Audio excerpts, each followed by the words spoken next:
boleh dibilang saya mungkin 2 sampai dengan 3 bulan itu fokus memang benar-benar belajar mengenai sektor-sektor ini semua, Pak. Iya, Di iya, iya. mana sektor manufaktur, industri pertahanan tuh isunya apa sih sebetulnya gitu kan.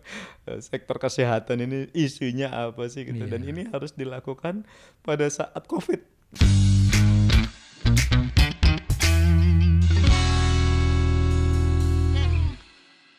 Tapi 19 bulan itu kan kemudian Bapak dipanggil lagi untuk tugas pembenahan lagi. Kelihatannya spesialisasi Bapak memang membenahi Iya, iya, iya, iya, ke iya. Pertamina Iya, menjadi iya, direktur iya, keuangan. iya, iya. Saya membayangkan Pertamina itu walaupun besar kan, Iya, urusan mengenai pengaturan treasury ya Pak, iya, iya, itu kan iya. tidak mudah. Iya, iya, iya, iya. Jadi sekarang pun kelihatannya kan majority daripada income Pertamina itu kan Iya, iya. dari APBN sebetulnya, Iya, dari iya, iya, iya, PSO yang diberikan iya, layanan. iya, iya, iya. Pengalaman gimana itu Pak dulu? Iya, dari iya. itu? Jadi pada waktu itu ya tadi antara upaya sama memang kondisi juga membaik gitu ya. Memang kan pada waktu itu kondisi di Pertamina sendiri juga bagaimana untuk bisa memperbaiki kondisi cash flow, Pak. Terutama karena pada waktu itu terjadi harga minyak dunia memang mengalami peningkatan. Dan juga dengan jumlah impor kita itu juga menyebabkan kan cash flow-nya juga terpengaruh pada waktu itu. Iya, iya. Jadi ya ini salah satu hal yang kita juga coba perbaiki pada waktu itu, termasuk juga balik lagi membangun supaya kesadaran mengenai cash flow itu dimiliki oleh semuanya di organisasi. Iya, Jadi ya saya mencoba pada waktu itu juga membuat proses di mana semuanya, apakah itu di upstream ataukah itu di kilang, apakah itu di distribution dan retail, itu memiliki kesadaran berapa sebetulnya kondisi profitabilitas mereka. Supaya memang ini menjadi satu disiplin, semua orang peduli mengenai profitabilitas dan juga kondisi cash flow perusahaan pada waktu itu. Dan alhamdulillah ya karena perubahan daripada kondisi pasar juga pada waktu itu. Ya kemudian juga membaik gitu, bahkan pada waktu itu ya mengalami kondisi meningkat, kondisi profitabilitasnya cukup signifikan dari yang sebelumnya bulan-bulan awalnya itu masuk itu masih memiliki kondisi profitabilitas negatif, lalu kemudian bisa sangat positif di penghujung tahun pada waktu itu. Yang lain juga adalah tugas yang diberikan oleh Dirut pada waktu itu juga bagaimana supaya bisa membantu mensupport beberapa perencanaan project dan juga capex, Pak. Karena kan capex di Pertamina pada waktu itu kalau saya nggak salah berkisar antara 10 sampai dengan 12 billion US dollar. Dan cukup banyak PSN bagaimana saya bersama-sama dengan direktur SPPU ya istilahnya, pengembangan usaha, itu bersama-sama untuk bisa mendorong beberapa proyek-proyek yang pada waktu itu juga mungkin perlu kita dorong untuk bisa kembali bisa dieksekusi gitu ya. Dan alhamdulillah pada waktu itu ada beberapa proyek yang memang kita bisa dorong bersama-sama. Jadi ya kan sebuah organisasi juga atau perusahaan kan pasti bukan cuma kondisi profitabilitasnya aja yang penting, tapi juga bagaimana bisa menjalankan dan juga memastikan, apalagi tadi kan capex yang dimiliki oleh Pertamina bisa berkisar antara 10 sampai dengan 12 miliar US dollar. Dan ini juga arahan dari pemegang saham juga, baik itu dari Kementerian BUMN maupun juga dari Kementerian Keuangan. Waktu itu kebetulan salah satu komisaris saya Pak Suha. Pak Wamenkeu ya kan. Beliau selalu ini gimana supaya jadi kita bersama-sama direktur pengembangan usaha dan juga direktur keuangan supaya membangun disiplin untuk bagaimana kita bersama-sama dorong lagi nih eksekusi daripada implementasi daripada proyek-proyek yang masuk dalam kategori proyek strategis nasional, termasuk pembangunan kilang dan lain-lain sebagainya gitu. Jadi ini yang juga satu proses perencanaan yang kita bangun bersamalah dengan seluruh tim di kebetulan pada waktu itu kan di Pertamina belum dengan struktur organisasi subholding, Pak. Jadi masih merupakan satu holding yang besar sekali pada waktu itu kan. Jadi bagaimana justru pada waktu itu juga saya berupaya membangun bahwa masing-masing dari yang nantinya menjadi subholding, apakah itu di upstream ataukah itu di kilang dan lain sebagainya, itu memang betul-betul mereka mulai memiliki mindset seperti layaknya sebuah subholding. Jadi itu 3 hal yang kita dorong lah pada waktu itu, Pak. Iya, jadi Bapak berapa tahun ya, Pak? Enggak ada 2 tahun kan, Pak? Enggak ada, Pak. Jadi istilahnya ini saya ya 18 bulan di 19 bulan di Garuda, 13 bulan di Pertamina. Setelah itu ya lagi dorong berbagai proyek ini strategis pada waktu itu. Ya kebetulan dipanggil juga. Waktu itu kan kebetulan Pak Erik baru menjadi Menteri BUMN gitu. Jadi meeting pertama dengan direksi Pertamina, setelah meeting itu langsung dipanggil sama beliau, "Bala, aku perlu ngomong nih," gitu kan, langsung dikasih tahu. Ini ya ada yang perlu dibenahi lagi. Pindah lagi Bala. Ya pertama-tama, "Aduh Pak, gimana nih Pak? Kita baru mulai nih di sini kita kan." Tapi namanya tugas ya, kita jalankan. Minta pindah menjadi dirut di Bank BTN dan ya senang sekali juga pada waktu itu setelah 12 bulan ya di Bank BTN ya diminta menjadi wamen BUMN. Saya kira Bank BTN waktu itu kan juga sedang tidak baik-baik saja istilahnya. Ada sempat kekosongan di RUT dan kemudian handle oleh PLT ya, Pak. Ya saya tahu karena saya pernah di situ, Pak. Walaupun hanya 3 bulan, Pak. Di situ, dan saya kira Pak Hala bisa melit BTN menjadi bank yang kemudian menjadi bank yang terhormat lagi lah gitu, karena situasi waktu itu kan sangat sulit dan berhasil menjalankan program-program pengadaan perumahan yang ditugaskan dengan cukup berhasil. Gimana Pak sharingnya, Pak? Saya rasa ya yang paling utama pada waktu itu challenge utamanya adalah tadi yang sudah disampaikan, disinggung Pak Marwanto lah ya, bagaimana mengembalikan trust masyarakat kepada Bank BTN lagi gitu kan, karena banyak cerita-cerita di luar sana dan memang kan perbankan ini yang utamanya adalah bisnis kepercayaan. Iya, betul. Kalau orang nggak percaya ya susah untuk bisa, dan memang pendanaan kan salah satu yang paling utama, Pak. Kita nggak mungkin bisa melakukan kegiatan intermediasi kita gitu kan di sektor perbankan kalau misalnya masyarakat tidak percaya. Gitu. Jadi ini memang satu hal membangun brand baru gitu kan, lalu kemudian juga menemui stakeholder utama, nasabah-nasabah institusional yang besar-besar gitu, atau dan juga orang-orang kaya gitu kan, dan juga memperbaiki kepercayaan juga dari para vendor-vendor gitu kita. Jadi ya ini ya satu effort atau upaya yang tentunya ya dilakukan bersama-sama juga ya, kita bagaimana membangun budaya kerja juga di Bank BTN, Pak.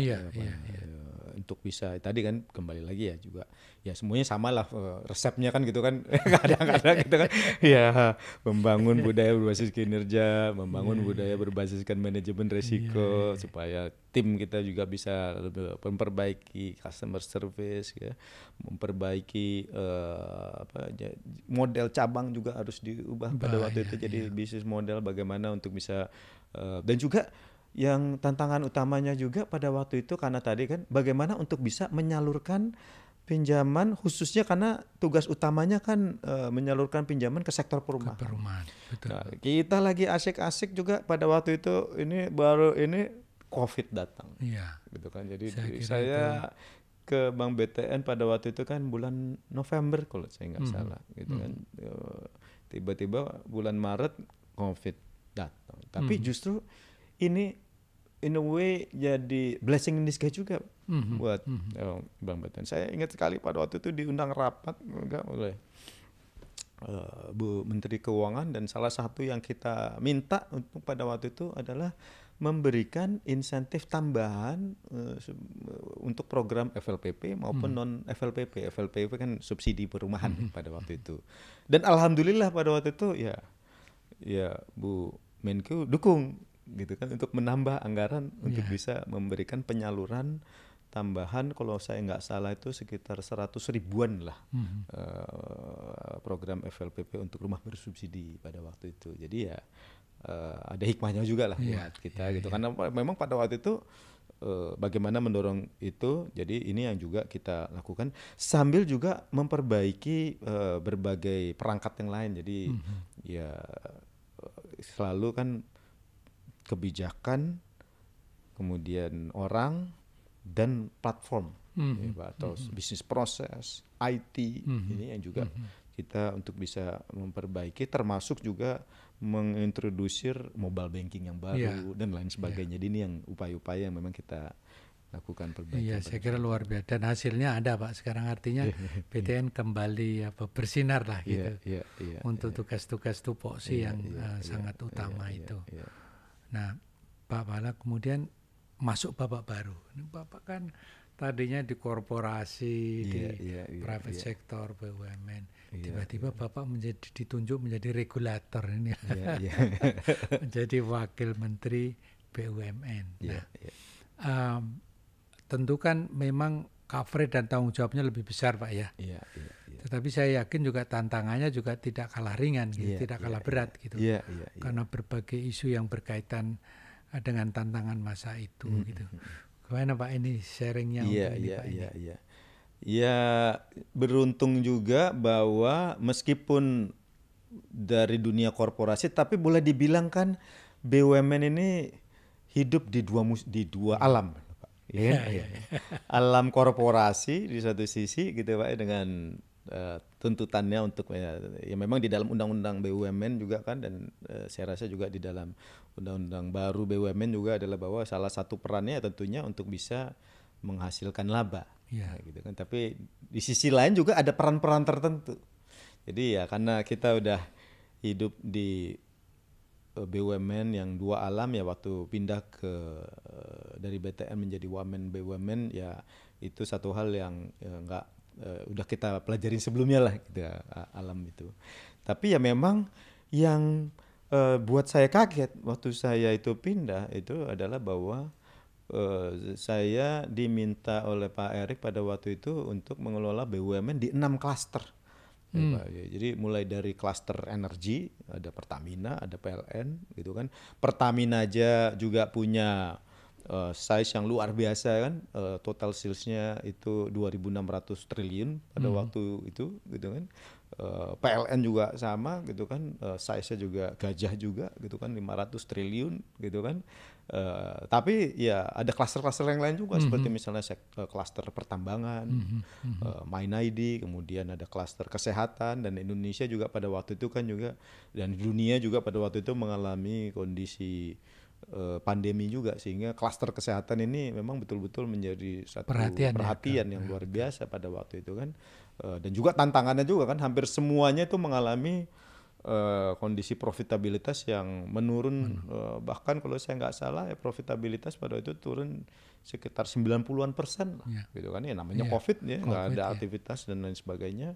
Kemudian juga mengelola sektor manufaktur dan industri pertahanan, yang dulu adalah dan sampai sekarang juga tentunya merupakan bagian daripada sektor industri strategis istilahnya ya. Kemudian juga ada perkebunan dan perhutanan, PTPN dan juga perhutani, serta sektor pupuk, pangan, sektor pangan. Jadi itu 6 sektor dan sangat strategis semua itu Pak. Sangat strategis semua. Jadi satu yang pada waktu itu pertama kali saya itu kayak balik lagi kan, pelajarin gitu, mesti belajar lagi Pak gitu kan. Kalau ya alhamdulillah udah pernah di Pertamina sehingga tentunya ya bagian dari Pertamina udah agak sedikit ngerti lah gitu kan. Tapi kan yang lain-lain kan waduh, boleh dibilang saya mungkin 2 sampai dengan 3 bulan itu fokus memang benar-benar belajar mengenai sektor-sektor ini semua Pak. Di mana sektor manufaktur, industri pertahanan itu isunya apa sih sebetulnya gitu kan. Sektor kesehatan ini isunya apa sih gitu. Dan ini harus dilakukan pada saat COVID. Di mana ya tentunya interaksi langsung itu harus dibatasin gitu Pak. Jadi itu mungkin salah satu tantangan, dan alhamdulillah tapi pada waktu itu juga diberikan kepercayaan juga oleh Pak Menteri BUMN Pak Erick pada waktu itu adalah untuk bisa membangun beberapa holding, Pak. Jadi yang tadinya klaster menjadi holding. Dan ini juga tentunya merupakan bagian untuk upaya perbaikan kinerja juga kan. Betul. Dengan adanya holding. Terus jadi seperti misalnya industri pertahanan, kita membentuk Defense ID, kemudian juga di klaster pangan kita membentuk Food ID. Food ID ya. Kemudian juga di survey kita di antara BKI, kemudian Sukovindo dan juga Surveyor Indonesia menjadi sebuah holding Surveyor ID Survey. Dan juga merapihkan holding yang lain seperti misalnya tentunya membangun subholding di Pertamina dan juga PLN, Pak. Serta juga membangun subholding di PTPN. Karena sekarang kan jadinya ada Palmco, kemudian sehingga ini juga memiliki di satu sisi holding juga tentunya memperbaiki, memudahkan juga dalam hal monitoring kinerja. Di sisi lain juga subholding tentunya memberikan fokus yang lebih juga kepada masing-masing bagian daripada subholding untuk fokus kepada perbaikan kinerja mereka yang lebih fokus lagi dari yang sebelumnya. Mungkin suatu PTPN itu seperti contohnya misalnya memiliki berbagai komoditas. Sekarang juga tentunya komoditasnya lebih simplified, harus fokus fokus kepada komoditas tertentu. Ya kalau Palmco ya fokus kepada palm gitu kan, kalau yang namanya Sugarco ya fokus kepada bagaimana pengembangan produksi gula gitu kan. Karena memang kan tantangan terbesar kita ya seperti disampaikan oleh Bapak Presiden kan, bagaimana kita meningkatkan ketahanan, baik itu ketahanan energi, ketahanan pangan, dan juga tentunya di sektor kesehatan juga pada waktu itu kita sama-sama berupaya untuk bagaimana kita meningkatkan ketahanan di sektor kesehatan kita, terutama karena memang mengalami krisis kesehatan pada waktu itu yang ada pandemi COVID-19. Betul ya, memang kita menghadapi suasana yang sangat mencekam waktu itu karena kan urusannya hidup mati, tidak hanya ekonomi itu dan itu luar biasa.